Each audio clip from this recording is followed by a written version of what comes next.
que es el principio de la creación. Existe una palabra que se utiliza para creación, en el griego es bara o bará, que significa hacer algo de la nada. En el versículo 2, que ya lo leímos, existe desorden, porque la tierra estaba desordenada y había un vacío. En el versículo 3, Dios comienza a usar de su voz para poder hacer las demás cosas como Él dijo. Y dijo Dios, sea la luz, y fue la luz. Y el Espíritu, déjeme decirle que no puede hacer nada si no se liberan palabras. Cierto. El verso 3, del verso 3 al versículo 25, varias veces podemos leer o podemos ver lo que dijo Dios. Y dijo Dios, llamó Dios la verdad y llamó Dios a todas estas cosas. Y la verdad es que no las creó, ya estaban creadas. ¿Dónde? En el versículo 1. Entonces, ¿qué es lo que Dios está haciendo desde el versículo 3 hasta los versículos más adelante? Las cosas creadas las está poniendo, lo que llamamos nosotros, Dios las empezó a poner en su orden. Ahora, ¿cómo es que Dios ordena las cosas? Dios ordena las cosas y todo se puede ordenar hablando. Por eso hay un verso que dice, un adagio común que dice que hablando se entiende la gente.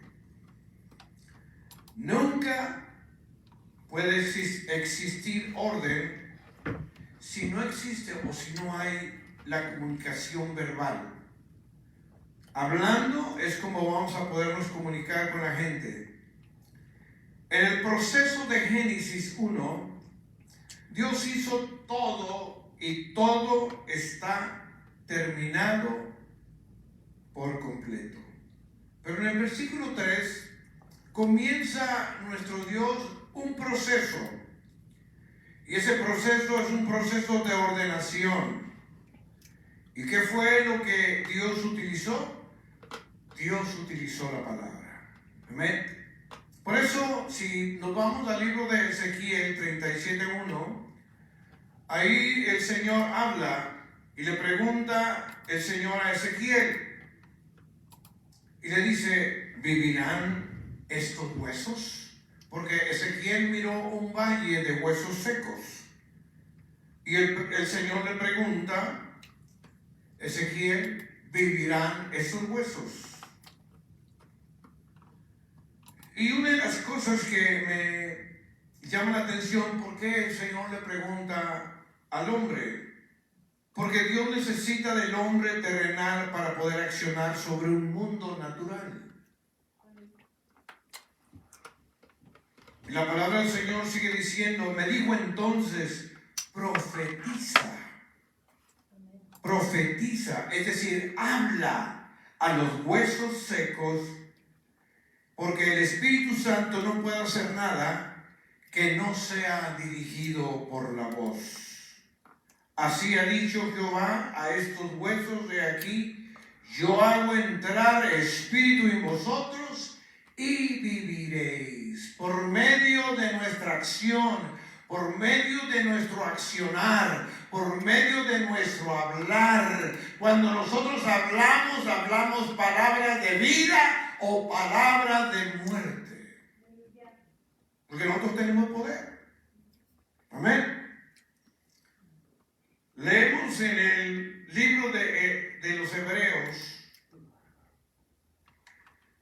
Y el libro de los Hebreos nos dice, viviréis o vivirán. El problema En ocasiones con las versiones es que todo lo pone a futuro.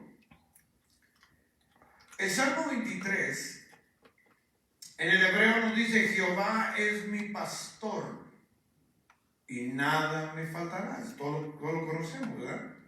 Okay.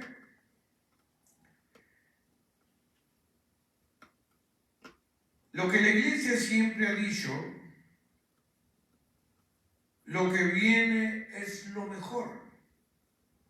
Todo el tiempo lo que viene va a ser mejor. No. Lo que viene no es lo mejor.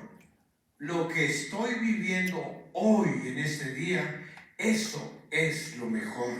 Amén. Porque usted, hermanos, está viviendo en el tiempo presente, hoy, no en el futuro. Entonces, existen principios de Dios.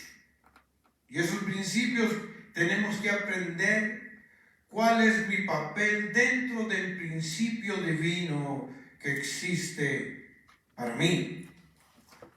Y eso es hacer lo que el cielo dice que yo haga. No me he entendido. El principio bíblico, el principio divino es hacer lo que el cielo dice que yo haga.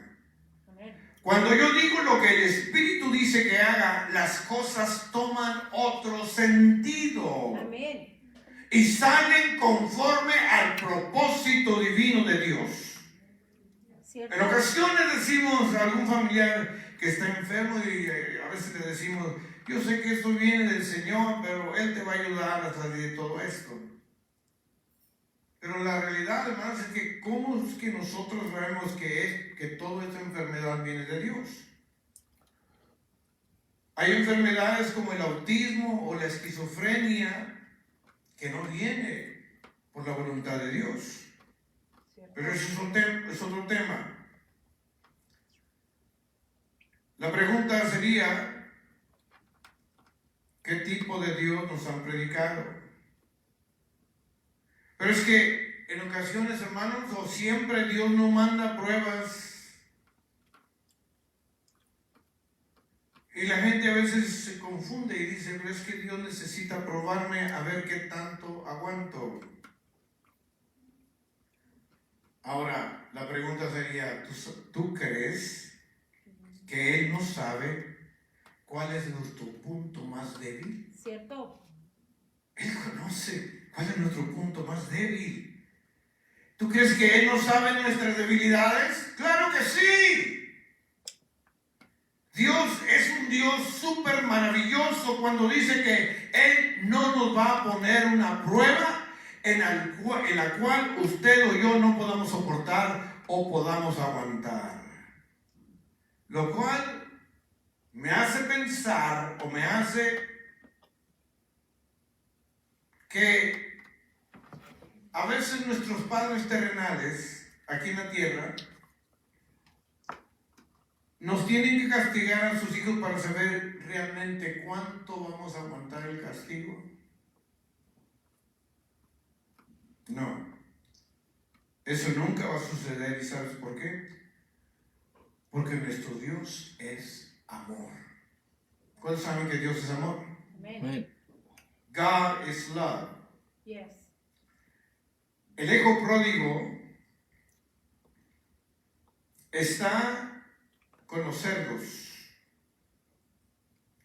Y ahí, estando con los cerdos, pasa algo muy interesante con él. Cuando dice que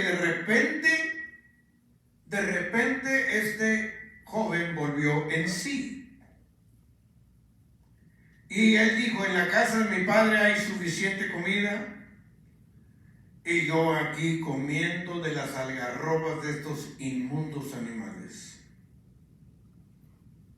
Pero aquí lo más importante es que de repente, en un abrir y cerrar de ojos, volvió en sí. Y la realidad es que estamos viendo en este joven que se le había metido un demonio, un espíritu que le puso un velo en sus ojos y en su mente, que no le permitía el poder ver de manera normal. Hay cosas, hermanos, que a veces nos pone el enemigo y nosotros no nos damos cuenta. Ay, es que yo no me di cuenta. Ay, es que yo no sabía. Ay, es que el enemigo nos pone cosas.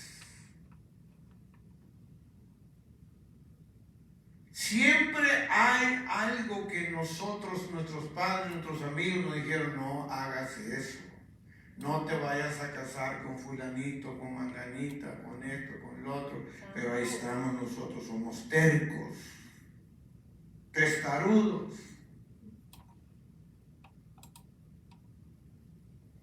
Y este joven tenía un velo que no le permitía el poder ver de manera normal. Ahora, para mí esto es lo que yo creo, este es mi concepto, no lo que dice la palabra del Señor. Porque este joven de repente, dice la palabra del Señor, que de repente volvió en sí.